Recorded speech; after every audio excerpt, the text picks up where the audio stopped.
নমস্কার বন্ধুরা, easy cooking blog video থেকে আপনাদের স্বাগতম। আজকে আমি দেশি হাঁসের মাংস আলু দিয়ে রান্না করে দেখাবো।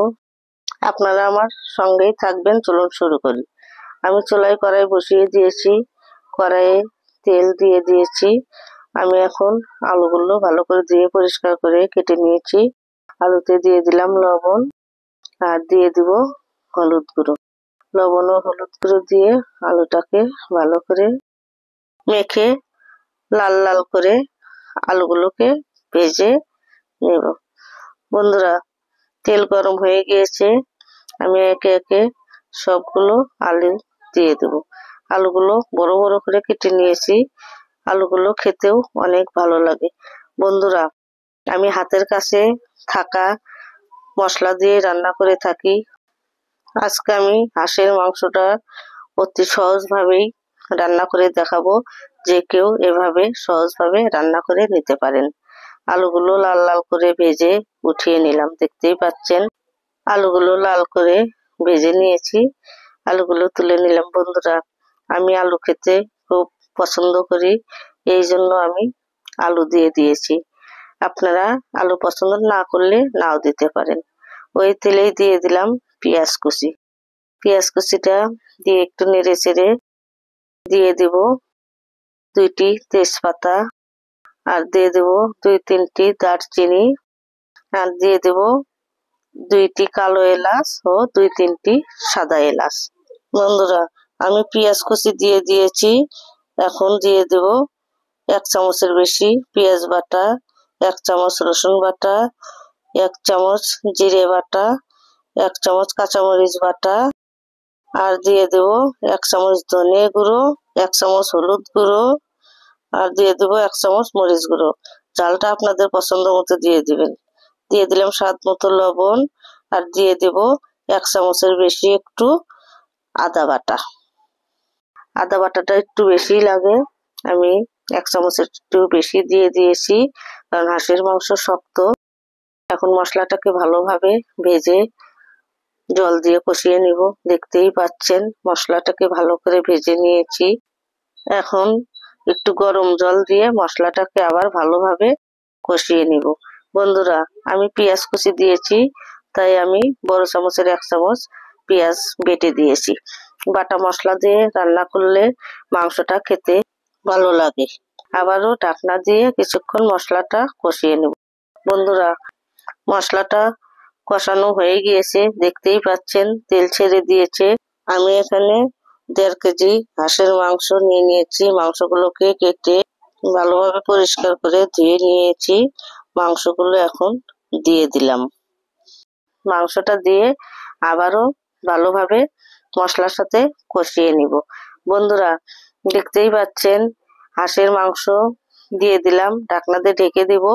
মাংস থেকে যে জল বেরোবে, মাংসের জলটাকে শুকিয়ে নিতে হবে।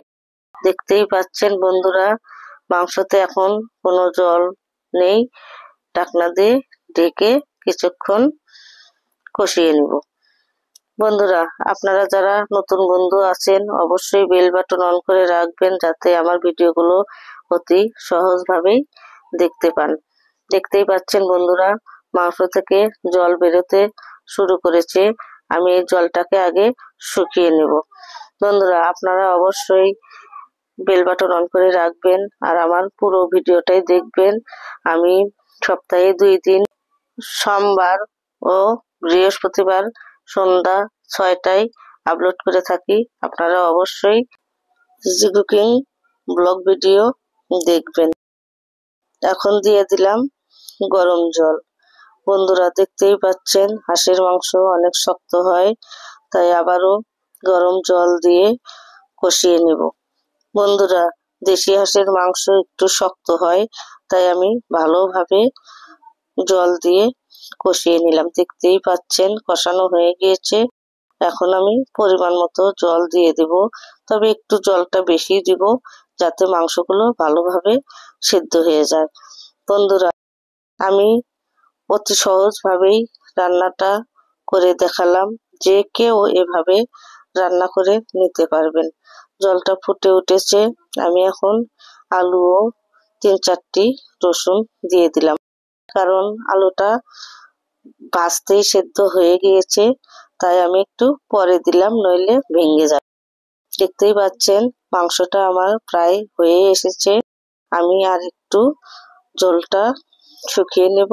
দিয়ে দিলাম দারচিনি গুঁড়ো দিয়ে নেড়ে চেড়ে আবারও ঢাকনাতে ঢেকে কিছুক্ষণ রান্না করে নেব।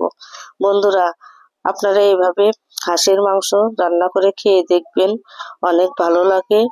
একবার হলেও এভাবে রান্না করে খেয়ে দেখবেন। দেখতেই পাচ্ছেন কত সুন্দর কালার হয়েছে, লোভনীয় কালার, দেখতেও ভালো লাগছে। আপনারা একবার হলেও এভাবে বাড়িতে রান্না করে খেয়ে দেখবেন। আর আমার রান্নাটি যদি ভালো লেগে থাকে অবশ্যই লাইক, কমেন্ট, সাবস্ক্রাইব করে দিবেন। আর অবশ্যই সাবস্ক্রাইব করতে ভুলবেন না। আপনারা আমার সঙ্গেই থাকবেন। আমি এখন মাংসগুলোকে উঠিয়ে পরিবেশন করব। বন্ধুরা, এভাবে একবার হলেও বানিয়ে খাবেন আর আমাকে কমেন্টে জানিয়ে দিবেন কেমন হয়েছে আমার হাঁসের মাংস রান্নাটা। আপনারা অবশ্যই বন্ধুদের মাঝে শেয়ার করে দিবেন। আবারও নিয়ে আসবো নতুন কোনো রেসিপি। বন্ধুরা, আপনাদের মূল্যবান সময় নষ্ট করে আমার ভিডিওগুলো দেখার জন্য আপনাদের কাছে আমি কৃতজ্ঞ। ভালো থাকুন, সুস্থ থাকুন। আপনাদের সবাইকে অনেক অনেক ধন্যবাদ।